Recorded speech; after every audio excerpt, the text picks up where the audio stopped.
Hello friends, welcome you all. कैसे हो आप लोग? Hope you are doing well. आज हम लोग 6 अप्रैल वाले डेली करंट अफेयर्स डिस्कस करेंगे। अब आप देख सकते हो जो प्रीलिम्स के एग्जाम है, लगभग आपको 60 डेज अप्रोक्स बचे हैं। अब ये जो 60 डेज है, ये काफी ज्यादा एक ड्रेडफुल सिचुएशन वाली स्थिति होती है। यहाँ पर बहुत सारे कंफ्यूजन्स, डाउट्स निकलते रहेंगे। तो मैं आपको ये बताना चाहता हूं कि this 60 days is the day of the test of your patience. आपकी पेशेंस की जांच की जाएगी। आप कितने पेशेंस रहकर अपने पढ़ाई को कंटिन्यू कर पाते हो, वो आपकी इफिशियंसी निर्धारित करेगा। आपको याद होगा जब एग्जाम ये खत्म हुई थी पिछले बार, तो आपको लग रहा होगा कि अभी बहुत सारे दिन है, आराम से पढ़ते हैं, सही से पढ़ेंगे, सारा कंप्लीट हो जाएगा। लेकिन आखिरकार ये क्या हो जाता है कि जब हमारा एग्जाम नजदीक आता है तो अल्टीमेटली फियर जगने लगते हैं। तो ये बेसिकली माइंड की स्थिति होती है। इसको समझ लेना काफी जरूरी होता है कि जब भी हम किसी टारगेट के नजदीक आते हैं, है ना, जब हमें एग्जाम देनी पड़ती है, जब हमारी परीक्षा होती है, तो उस परीक्षा में हड़बड़ाहट आपको बढ़ने लगेगी जब आप जितने नजदीक आने लगोगे। इस माइंड के गेम को समझकर आपको अपनी पेशेंस बनाकर रखनी है। ये सारे फियर देखना खत्म हो जाएंगी जैसे ही आप एग्जाम देकर बाहर निकल जाते हो। ठीक है, तो the conclusion of my point is that B patience. Patience रखिए और अल्टीमेटली आप अपनी तैयारी को जारी रखिए, कंटिन्यू रखिए एंड इफिशियंसी बना के रखिए। फालतू के विचारों में डेज गिनने से कुछ नहीं होगा। You have to sit study with efficiency. ठीक है, तभी जाके जो आपकी अचीवमेंट है वो काउंट होने लगेगी। Achievement is not the outcome of one day, it is the outcome of mixing of several days, years, जो आपने इन्वेस्ट की है, आपने डेडिकेटेड तरीके से पढ़ाई की है, शिद्दत से पढ़ाई की है।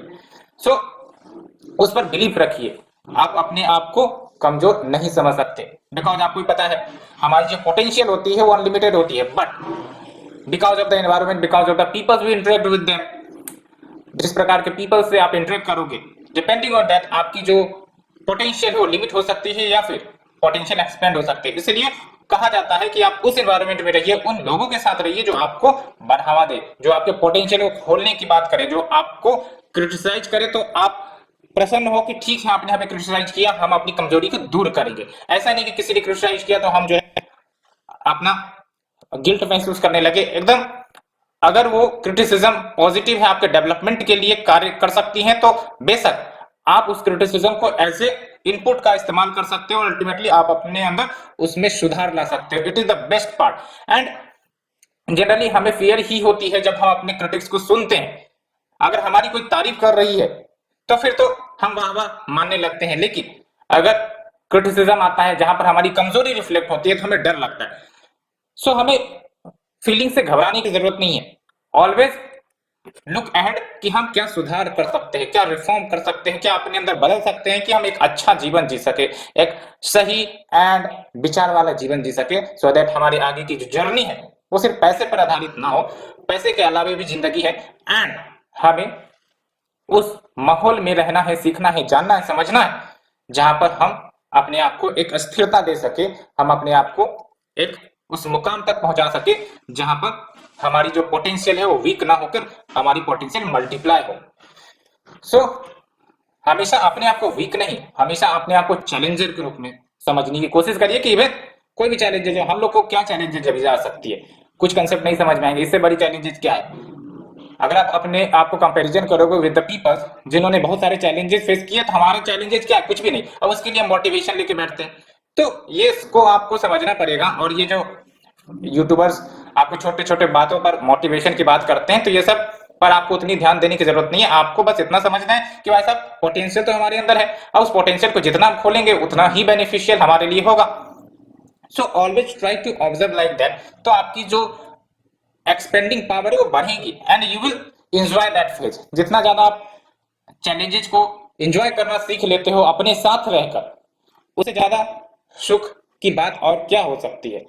ठीक है, तो अभी परमुटेशन एंड कॉम्बिनेशन नहीं लगानी है कि 2 महीने बाद क्या होगा, अभी पूरी तरह से प्रिपरेशन नहीं हुई। ऑलवेज गो हेड, जो होगा सो होगा, देख लिया जाएगा। ठीक है, ज्यादा ज्यादा क्या होगा ये एक बार कभी सोच के देखो। जब भी माइंड बोलते ही होती है ना कि ये हो जाएगा वो हो जाएगा, एक बार आप उसके फ्लो में जाओ, क्योंकि हम रोकने का प्रयास करते हैं अपने थॉट को, और जब भी हम रोकेंगे माइंड जो है और ज्यादा 50,000 थॉट्स लेकर आती है। इसलिए एक बार थोड़ा सा फ्लो में बहो कि क्या होगा, हमें बताओ कि क्या होगा। एक बार आप जब ये जान जाओगे कि हाँ माइंड की एक लिमिटेशन है आपको नीचा दिखाने की, तो उसके बाद आप पूरी तरह से आजाद होने लग जाओगे। इसलिए एक बार एक्सपेरिमेंट जरूर किया करो कि क्या होगा। जैसे एग्जाम दिया, हो सकता है कि मेहनत तो खूब की लेकिन सिलेक्शन नहीं हुआ, कुछ भी हो सकता है। अब 2-3 दिन तक माइंड जो है मूड बनाकर रखता है, तो उस मूड में आप फीलिंग करने की सोचने की कोशिश करो। वहां पर आप एज एन ऑब्जर्वर के रूप में एक्ट कर सकते हो कि अच्छा देखो तो माइंड क्या सोचता है, कहां तक हमें कौन से ख्यालों में लेके जाता है। एंड उसके बाद आप पाओगे कि इसकी एक लिमिटेशन है। तो इससे एक बार जब बाहर निकल जाओगे तो आपको कोई भी दुख दर्द जो है ज्यादा दिन तक परेशान नहीं करेगा। You will enjoy that phase. तो उस फेज में आना जरूरी है जहां पर कोई भी परेशानी जो है वो एक सर्टेन लिमिट तक आए और चली जाए, हमें फर्क ना पड़े। यही तो एक प्रकार से सारे जो ऋषि मुनि हैं या फिर जो भी जिन्होंने ज्ञान हासिल किया है वो कहने का प्रयास करते हैं। तो इसे ऑब्जर्व करिए। सो फ्रेंड्स, होप ये बातें कुछ समझ में आई होंगी। चलिए शुरुआत करते हैं, ज्यादा ही बोल दिया मैंने आज। इट इज ऑल बिकॉज कि एग्जाम नजदीक आ रहे हैं तो कुछ ना कुछ फियर मन में लगने लगते हैं, इसलिए उन सबको दूर करना वेरी नेसेसरी है। एंड ऐसे में ये फीलिंग मैंने ऑब्जर्व की है, इसलिए मैं आपको एक्सप्रेस करता हूं, बताता हूं। ठीक है। So friends, today we have to discuss the 6 articles. And इससे पहले अगर आपने हमारा YouTube चैनल सब्सक्राइब नहीं किया है तो आप सब्सक्राइब कर सकते हो। टेलीग्राम चैनल का लिंक मैंने डिस्क्रिप्शन बॉक्स में दे दिए, आप उस पर क्लिक करके टेलीग्राम चैनल से भी जुड़ सकते हो। और आज मैंने ओनली आईएएस के सीसेट के फॉर्मूला वाले पीडीएफ को शेयर किया है, तो आप उसको डाउनलोड कर सकते हो एंड फॉर्मूला को रिवाइज कर सकते हो सकता है कुछ फॉर्मूला के आधार पर क्वेश्चन बनती है तो फिर क्वेश्चंस वहां से निकल जाएंगे।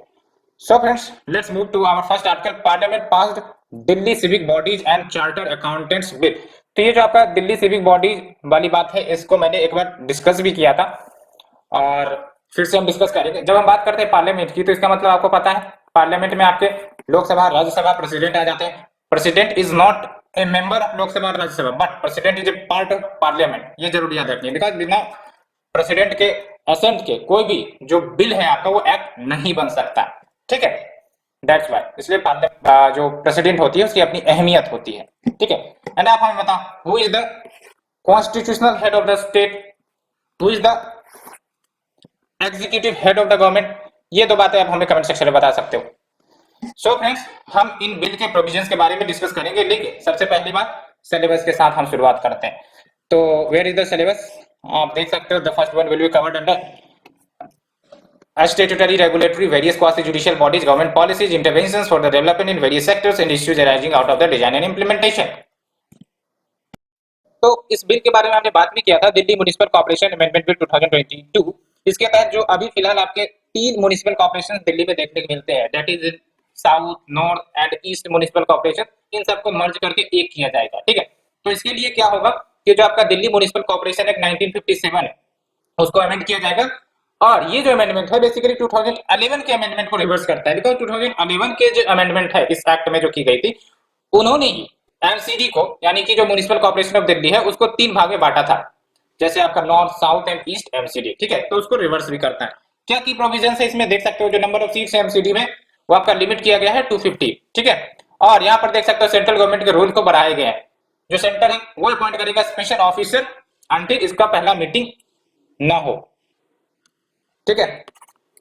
एंड नेक्स्ट इज जो वर्ल्ड गवर्नमेंट है उसको रिप्लेस किया गया है सेंट्रल गवर्नमेंट से। यहाँ पर देख सकते हो सेंट्रल गवर्नमेंट की पावर धीरे धीरे बढ़ती दिख रही है, तो इन्हीं को एनालाइज करना होता है। अब यही आपको क्रिटिसिज्म की बात आएंगे तो यहाँ पर लिख सकते हो कि जो गवर्नमेंट वर्ड है उसको रिप्लेस किया गया सेंट्रल गवर्नमेंट से, इंडिकेटिंग व्हाट कि सेंट्रल गवर्नमेंट की जो पावर है वो इसमें बढ़ती दिख रही है।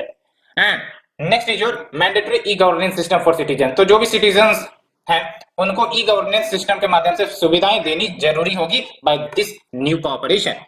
एंड ये जरूर याद रखनी है, वैसे आपको पता भी होगा article 239 A of the constitution, इसके तहत पार्लियामेंट को पूरी तरह से अधिकार है कि वो लेजिस्लेट कर सकते किसी भी मैटर पर इंक्लूडिंग 2 सब्जेक्ट जिस पर जो दिल्ली की असेंबली है वो लॉ बना सकती है, उस पर भी पार्लियामेंट चाहे तो कानून बना सकती है। ठीक है। तो इसका मतलब क्या हुआ कि अगर पार्लियामेंट चाहा तो फिर वो यूटी के अंदर किसी भी सब्जेक्ट पर कानून बना सकती है। ये आपने यूटी के चैप्टर में पढ़ा भी होगा, अगर नहीं तो आपको एक बार रेफर करने चाहिए, क्योंकि अभी फिलहाल काफी ज्यादा न्यूज यूटी के बारे में आया है। जैसे आपने देखा Jammu and Kashmir UT, Ladakh UT, फिर ये आया है, इसीलिए ये आर्टिकल भी थोड़ा सा याद रखने की जरूरत है, सो दैट हम लिंक कर सके और क्वेश्चन आए तो। Next is your chartered accountant the cost and work accountants and the company secretaries amendment bill 2022। तो इसमें क्या बदलाव की गई है? तो इसके तहत जो आपका डिसिप्लिनरी मैकेनिज्म है उसको और ज्यादा मजबूत किया जाएगा, और अगर इन सब मेंबर्स के खिलाफ कोई केस है, यानी कि ये सब जो प्रोफेशनल्स है, आपको भी पता है ये सब जो आपके चार्टर्ड अकाउंटेंट्स है या फिर कोस्ट एंड वर्क अकाउंटेंट्स है, ये सब काफी प्रोफेशनल्स होते हैं, ठीक है। एंड अगर इन पर कोई मामला चलता है तो इनको जल्द से जल्द टाइम बाउंड तरीके से डिस्पोजल किया जा सके, ये आपका मेन ऑब्जेक्टिव है। और ये जो आपका बिल है, it will amend the chartered accountants act 1949, cost and work accountants act 1959 and company secretaries act 1980। क्या की हाईलाइट है देख सकते हो। इसके तहत जो कंपोजिशन है दो डिसिप्लिनरी एंटिटीज के, उस कंपोजिशन में बदलाव करता है, so that more and more external representation लाई जा सके। ये इंपॉर्टेंट है, यहां पर भी आप देख सकते हो। एक तो आप देखते हो ना, सुनते हो लेटरल एंट्री, तो कुछ इसी प्रकार का कंसेप्ट यहाँ पर देखने को मिल रहा है। साथ ही साथ कोऑर्डिनेशन कमिटी क्रिएट करेगा which will be headed by secretary of the ministry of corporate affairs. And ये जो बिल है ये बेसिकली फाइन्स को भी इंक्रीज करता है अंडर द एक्ट। एंड जो फर्म्स होंगे, कंपनी जो होंगे, उनको रजिस्टर करना पड़ेगा इंस्टीट्यूट के साथ। साथ ही साथ ये बिल साफ साफ कहता है कि अगर कोई पेंडिंग कंप्लेंट्स है या फिर एक्शनेबल इंफॉर्मेशन अवेलेबल है तो उसका डिस्क्लोजर करना पड़ेगा। अगर किसी भी मेंबर्स या फर्म्स के खिलाफ वो पेंडिंग कंप्लेंट्स या फिर एक्शनेबल इंफॉर्मेशन कुछ मौजूद है तो उसको डिस्क्लोजर करना पड़ेगा। सो फ्रेंड्स, ये हमने बेसिक डिस्कस किया। Let's move to the second article. Consider having national green tribunal benches in every state. Supreme court ने सेंटर से कहा। तो अभी आपको पता है एनजीटी की अगर हम बात करें तो एनजीटी के बेसिक को हम समझेंगे। एनजीटी एक स्टैट्यूटरी बॉडी है और इसके मुख्य ब्रांच कहां पर है? दिल्ली में। लेकिन इसके अदर रीजनल ब्रांचेज है, कैसे याद रखोगे? केबीसी पुणे, है ना, कोलकाता, भोपाल, चेन्नई और आपका पुणे, ठीक है। तो ये रीजनल बेंचेज हो गए। तो वही सुप्रीम कोर्ट ने सेंटर से कहा है कि क्यों ना हर एक राज्य में बेंचेज को स्टैब्लिश किया जाए। तो इसके प्लस माइनस हम देखेंगे कि क्या है, बट सबसे पहली बात हम सिलेबस को डिस्कस कर लेते हैं। तो सिलेबस की जब हम बात करें तो आप देख सकते हो article number 2 will also cover the statutory, regulatory and various quasi judicial body. And सबसे पहली बात जो एनजीटी है उसके बेसिक ही कर लेते हैं। तो देख सकते हैं एनजीटी एक स्टैट्यूटरी बॉडी है। स्टैट्यूटरी यानी कि पार्लियामेंट्री एक्ट के माध्यम से बनाई गई है। अब ये पार्लियामेंट्री एक्ट कौन है? National green tribunal act 2010। और ये आपका क्वासी जुडिशियल बॉडी है। क्वासी जुडिशियल बॉडी एक प्रकार से आपका जुडिशियल बॉडी ही है, जुडिशियल ऑर्गन ही है other than the traditional court. And इनके पास पावर होता है जुडिशियल डिसीजन देने का, ठीक है। तो इसका मेन ऑब्जेक्टिव क्या है एनजीटी का? तो जो भी इन्वायरमेंटल प्रोटेक्शन या इन्वायरमेंटल से रिलेटेड कोई केसेस आती हैं तो उसका एक्सपीडियंट डिस्पोजल हो सके, इफेक्टिव एंड एक्सपीडियंट डिस्पोजल हो सके। One of the objective of NGT is that. And जो एनजीटी है it is not bounded by code of civil procedure 1908 और इंडियन एविडेंस एक्ट 1972। हैंस ये आपका प्रिंसिपल ऑफ नेचुरल जस्टिस के माध्यम से गाइड होता है ना। तो जो भी ये डिसीजन देती हैं इनमें आप देखोगे कि जो प्रिंसिपल ऑफ नेचुरल जस्टिस के प्रिंसिपल्स है वो अप्लाई होते हैं। अब ये प्रिंसिपल ऑफ नेचुरल जस्टिस के क्या प्रिंसिपल्स है आप हमें बताना, या एक बार आप जरूर रिवाइज कर लेना, ठीक है। सो ये बात हो गई। अब जो दूसरा क्वेश्चन प्रेजेंट से बनता है वो आपका जुरिडिक्शन को लेकर कि आखिरकार एनजीटी के जुरिडिक्शन कहां पर या कौन कौन से लॉज पर लगते हैं, कौन कौन से लॉज के प्रोविजंस का अगर वायलेशन होता है तो फिर एनजीटी का जुरिडिक्शन लगता है। तो आप देख सकते हो civil cases under the 7 laws, ये आपका इन्वायरमेंट से रिलेटेड है और यहाँ पर आपके एनजीटी के जुरिडिक्शन है। तो कौन कौन से?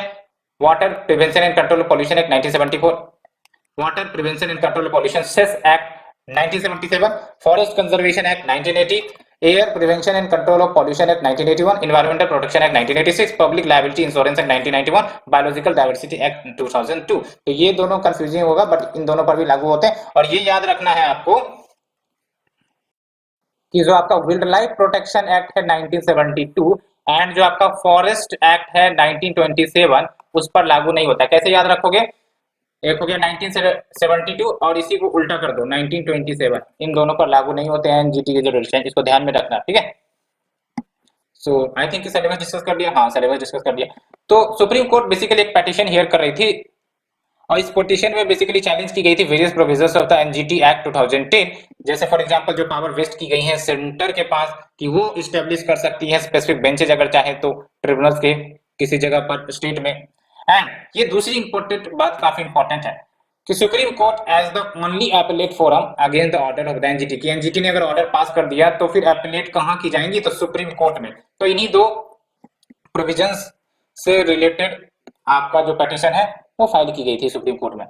एंड सुप्रीम कोर्ट ने कहा कि सेंट्रल गवर्नमेंट को ज्यादा से ज्यादा जोनल बेंचेज क्रिएट अगर करने हैं तो उसमें दो बातें का जरूर ध्यान रखना है। पहला है आपका principle of access to justice. अब आप समझ सकते हो ये चार ही जगह पर ये आपके बेंचेज है। अब कोई इन्वायरमेंटल इश्यू आया, कोई व्यक्ति अगर कंप्लेन करना चाहता है, अब उनको इन चार जगह पर जाना पड़ेगा। अगर यही हर जगह हर स्टेट पर होता तो फिर उसको जाने में दिक्कतें नहीं होती, ट्रांसपोर्टेशन कॉस्ट बार बार बुलाया जाएगा फिर जाया जाएगा, तो कितनी ज्यादा कॉम्प्लेक्सिटी जो है वो बढ़ जाती है।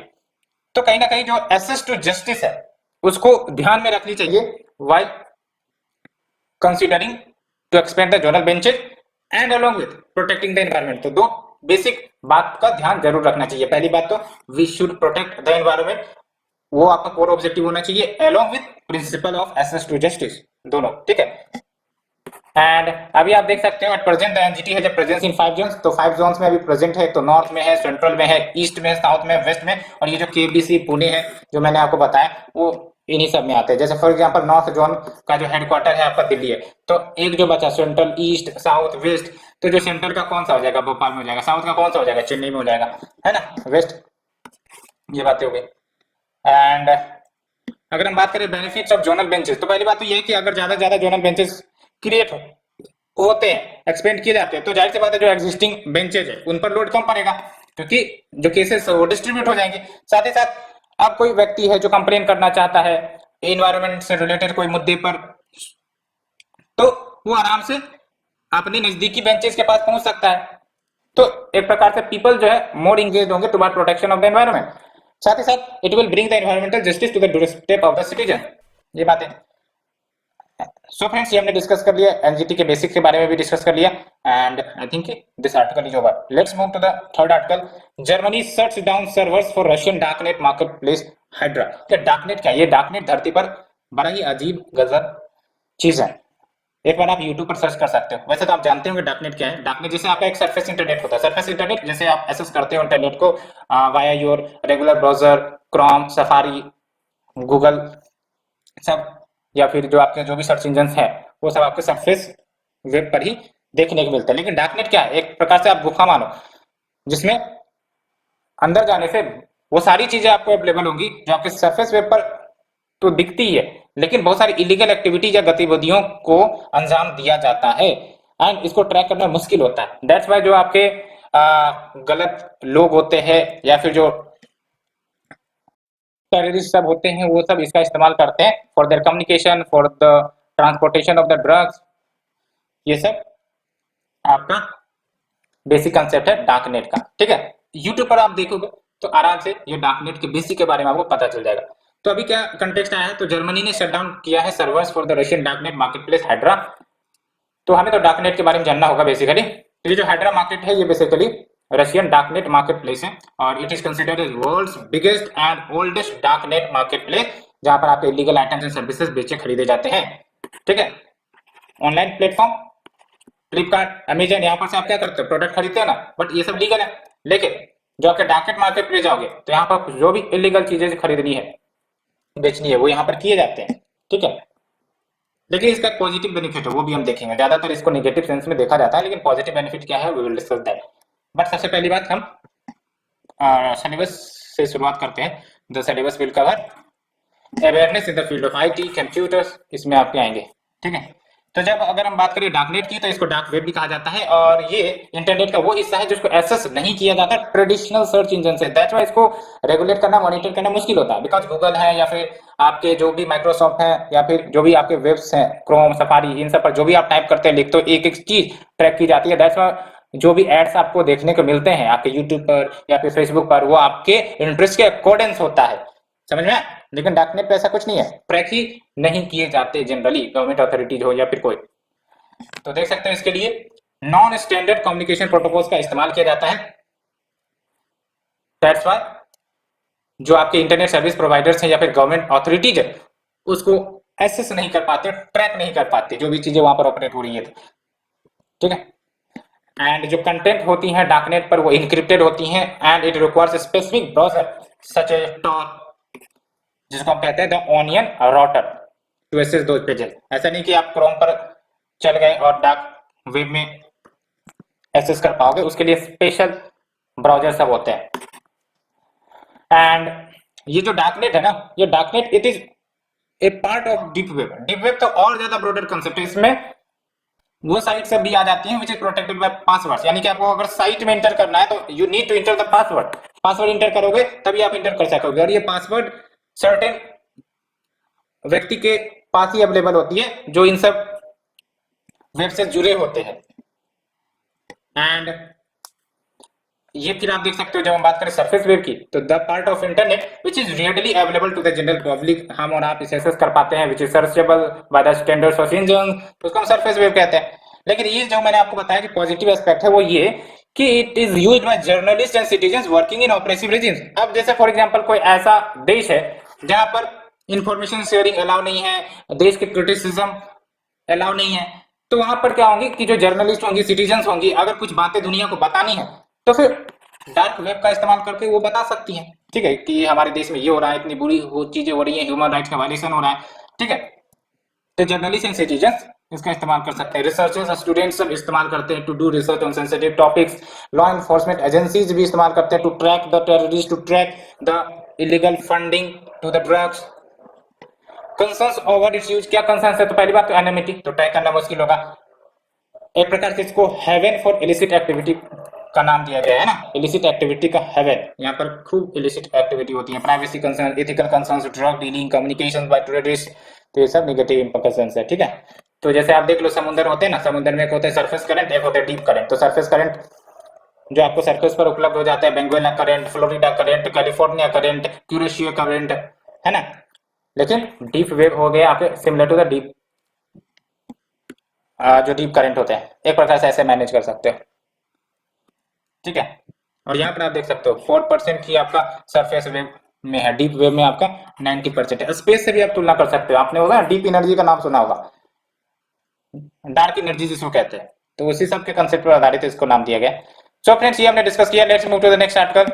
External affairs ministry introduces bill in Lok Sabha to ban funding of weapons of mass destruction. ये जो वेपन्स ऑफ मास डिस्ट्रक्शन है काफी ज्यादा चर्चा में आई है। क्यों चर्चा में आई है? इट इज एक्चुअली बिकॉज जो यूक्रेन रशिया वॉर चल रहा है वहां पर ये वेपन्स ऑफ मास डिस्ट्रक्शन के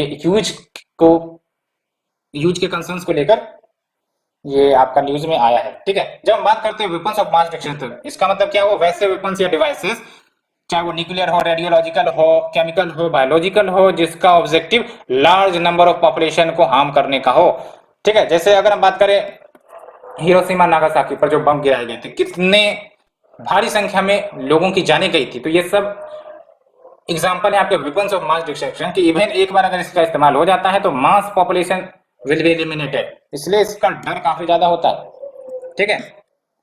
तो ये बातें हमने डिस्कस की। एंड सबसे पहली बात हम सिलेबस देख लेते हैं, तो देख सकते हो 4 में आपका security challenges, their management in border area, linkages of organised crimes, इसमें आपका आ जाएगा। कन्वेंशन सब भी है। तो अभी कंटेक्स्ट वही है कि ये जो आपका weapons of mass destruction and their delivery system, prohibition of unlawful activities amendment bill 2022, ये बिल अभी इंट्रोड्यूस की गई है और बेसिकली ये 2005 के एक्ट को अमेंड करेगी।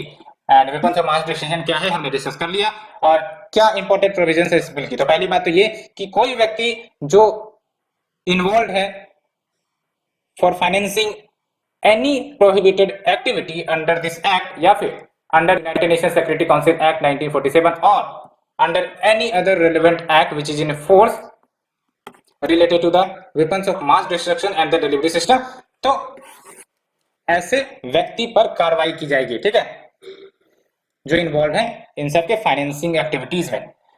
एंड ये आपका सेंट्रल गवर्नमेंट को एम्पावर करेगा कि वो फ्रीज कर सकते हैं, सीज कर सकते हैं, फंड्स अटैच कर सकते हैं, अदर फाइनेंशियल एसेट्स या फिर इकोनॉमिक रिसोर्सेस अटैच कर सकते हैं इन सब इन्वॉल्व पर्संस के।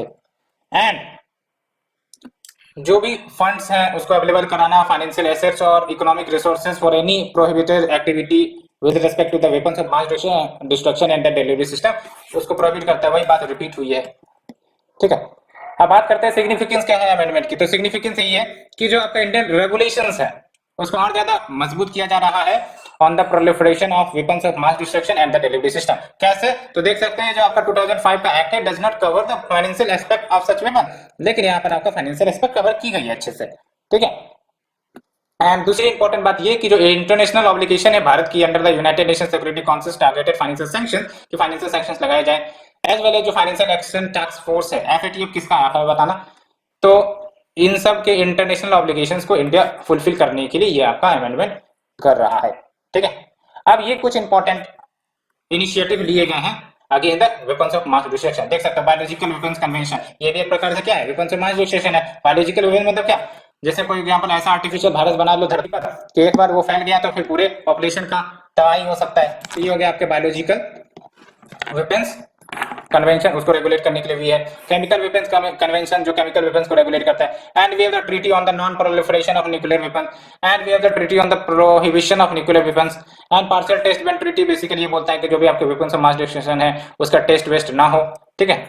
एंड उसी का एडवांस फॉर्म है आपका कॉम्प्रिहेंसिव टेस्ट बैन ट्रीटी, जो हर ऐसे डिवाइसेस के टेस्ट को बैन करने का बात करता है। एंड ये जरूर याद रखना है, Hague code of conduct, it deals with weapons of mass destruction. एक बार इसके बारे में वन लाइन ही आपको जानना है, ज्यादा कुछ नहीं जानना है कि Hague code of conduct sometimes in news related to what, ठीक है। And we have the missile technology control regime, तो इसमें बेसिकली मिसाइल टेक्नोलॉजी शेयर करने पर एक प्रकार से प्रॉपर रेगुलेशन लगाया जाता है कि कुछ ऐसे हाथों में ये टेक्नोलॉजी ना चले जाए जिसके कारण आपका गलत इस्तेमाल हो जाए, तो इसके लिए आपका एमटीसीआर है। सो फ्रेंड्स ये हमने डिस्कस किया, let's move to the next article, Punjab Haryana dispute over rivers water and Sutlej Yamuna link canal. तो आपको सबसे पहली बात तो ये समझना पड़ेगा सतलज यमुना लिंक कैनाल के बारे में। उससे पहले आपको थोड़ा सा मैप देखने की जरूरत है। ये देखो मैंने मैप आपके लिए पेश किया है और मैप से रिलेटेड क्वेश्चन आया भी था, और अगर आपको मैप से रिलेटेड कोई डाउट हो रहा है तो मैंने टेलीग्राम चैनल पर जो मैप की क्लासेस ली थी वो आपको शेयर कर दिए। अल्टीमेटली वहां पर आप क्लिक करके पूरे मैप जो है इंटरनेशनल का एंड जो आपके नेशनल के इंडिया के उसको मैंने डिस्कस किया था, तो आप उसे एक्सेस कर सकते हो। सबसे पहली बात यहाँ से आपको क्या जानने की जरूरत होगी, तो देख लो आप, ये जो आपका इंडस रिवर है ये आपका तिब्बत रीजन से आता है। ये जो आपका सतलज रिवर है, सतलज रिवर है वो आपका सिप किला पास यहाँ पर है आपका, और यहाँ से आपका एंटर करता है इंडिया में और अल्टीमेटली ये फिर फ्लो करता है इंडस में जाके मिल जाता है। एंड ये जो आप बाकी 3 रिवर देख रहे हो, झेलम चेनाब रवि ब्यास, 4 रिवर देख रहे हो, झेलम चेनाब रवि ब्यास, इन सब का ओरिजिन आप देख सकते हो इंडिया में ही है, इंडिया के बाहर नहीं है। ये दोनों जो हमने डिस्कस किया इंडस और सतलज, ये दोनों इंडिया के बाहर से ओरिजिनेट हो रहा है तिब्बत से, लेकिन बाकी जो 4 है झेलम शेनाब रवि ब्यास ये आपका इंडिया में ओरिजिन हो रहा है। कहाँ कहाँ से ओरिजिनेट हो रहे हैं ये आपको ध्यान रखना है, वो मैंने मैप में भी बताया था आपको, ठीक है। और ये आप देख लो कि जो झेलम है, झेलम आपका सतलज में आपके मिल रहा है और अल्टीमेटली झेलम से फिर मिल रहा है आपका चेनाब और फिर आपका रवि मिल रहा है, इसके बाद आपका सतलज तो है। यहाँ से क्वेश्चन आया था, ठीक है, इसलिए मैं आपको यहाँ पर डिस्कस करवा रहा हूँ। और यहाँ पर आप ये देखो,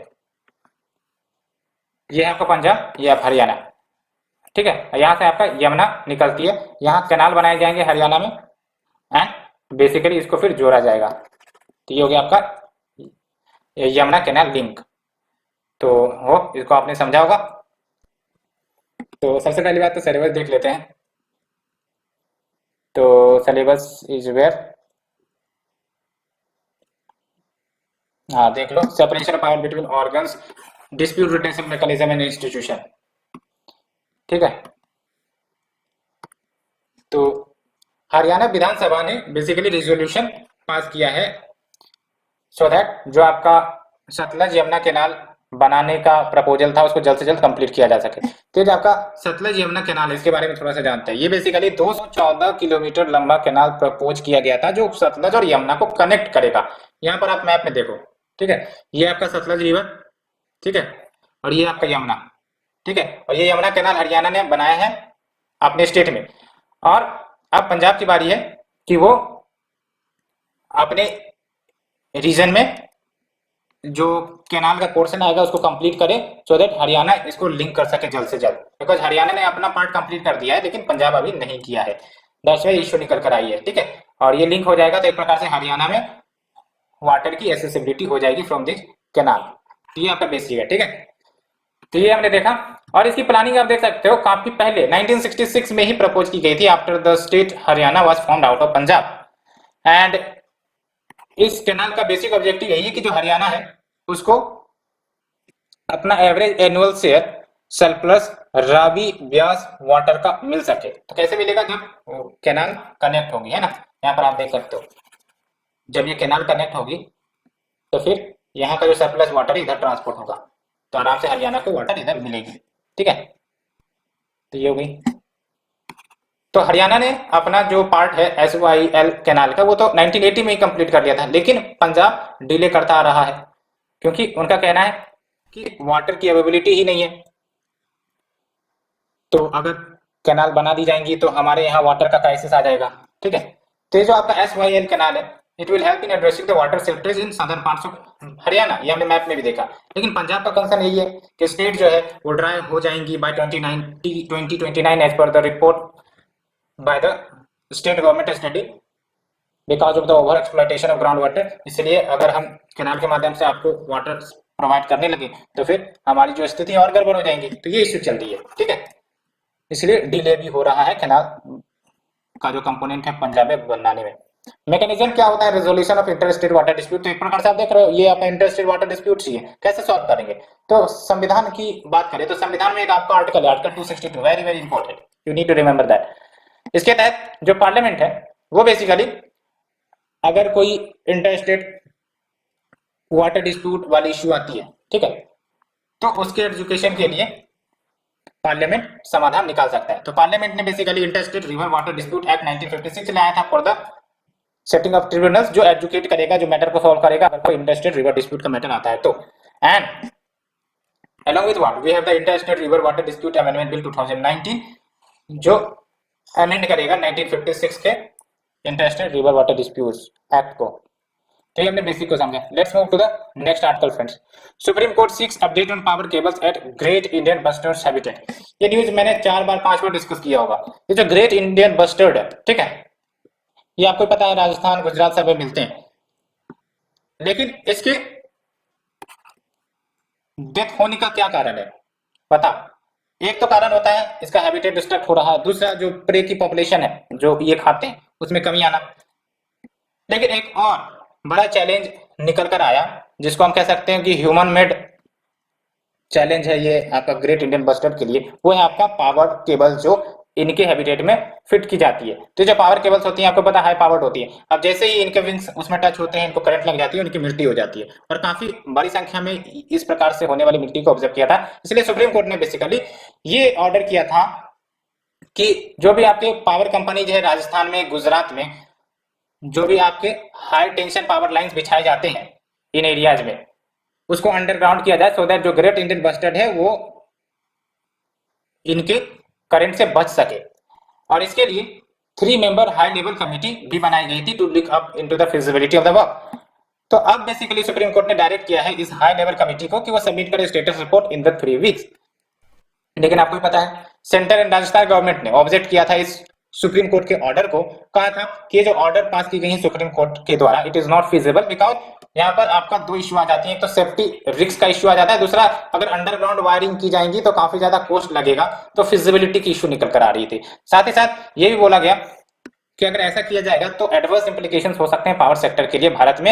एंड जो हम एक सपना देख रहे हैं कि हमें ट्रांजिट करना है फ्रॉम द फॉसिल फ्यूल्स, तो उसमें भी दिक्कतें आ सकती है, बिकॉज ये जो आपका एरिया है which comes under the great Indian bustard habitat, it is very important location for the crucial development of renewable energy sector.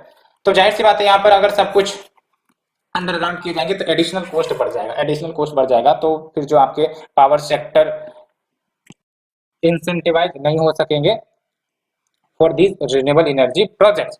तो यहाँ पर क्या इश्यू आप देख रहे हो? डेवलपमेंट वर्सेस बायोडाइवर्सिटी, ठीक है।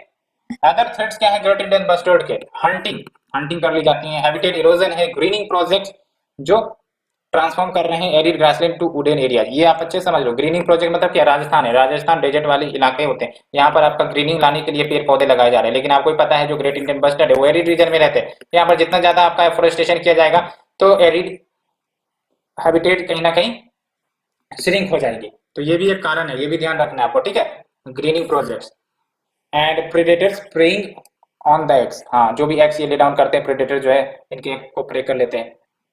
एंड स्टेप्स क्या लिया गया है for great Indian bustard conservation, तो देख सकते हो we have the program for species recovery, और उसमें आपका इसे इंक्लूड किया गया है under the integrated development of wild life habitat of the ministry of environment forest, and इसको national wild life protection national wild life action plan 2002 to 2016 इसमें include किया गया है। ये आपको ध्यान में रखना है ग्रेट इंडियन बस्टर्ड के बारे में। यहाँ पर जो हैबिटेट है इनका आपका arid and semi arid grassland में मिलते हैं ओपन कंट्री, जहाँ पर थॉर्नी स्क्रब होते हैं, टॉल ग्रासेस मिलते हैं। एंड ये याद रखना about the irrigated areas, Rajasthan में सबसे ज्यादा संख्या में आपको पॉपुलेशन मिल जाएगा। एंड ये इंडियन सब कॉन्टिनेंट के एंडेमिक है, वेरी इंपॉर्टेंट, ठीक है, और नाम से पता चल रहा है great Indian bustard. ICN status VBI critically endangered है, ठीक है। एंड इंपॉर्टेंट साइट जहां पर ये मिल जाते हैं, डेजर्ट नेशनल पार्क कहां पर होंगे, डेजर्ट नेशनल पार्क नाम सुनते ही राजस्थान में, एंड नलिया जो कि गुजरात में, वरोरा वरोरा का नाम आप देख सकते हो महाराष्ट्र से रिफ्लेक्ट करता है, Bellary which is in Karnataka. And ये देखो काफी हैवी होते हैं ये ग्रेट इंडियन बस्टर्ड, ठीक है। सो फ्रेंड्स ये हमने 6 आर्टिकल डिस्कस किया, hope you enjoy this article, and अगर आपको ये अच्छी लग रही है प्लीज लाइक शेयर सब्सक्राइब जरूर करें। Thank you friend, thank you very much for the discussion, we will meet tomorrow.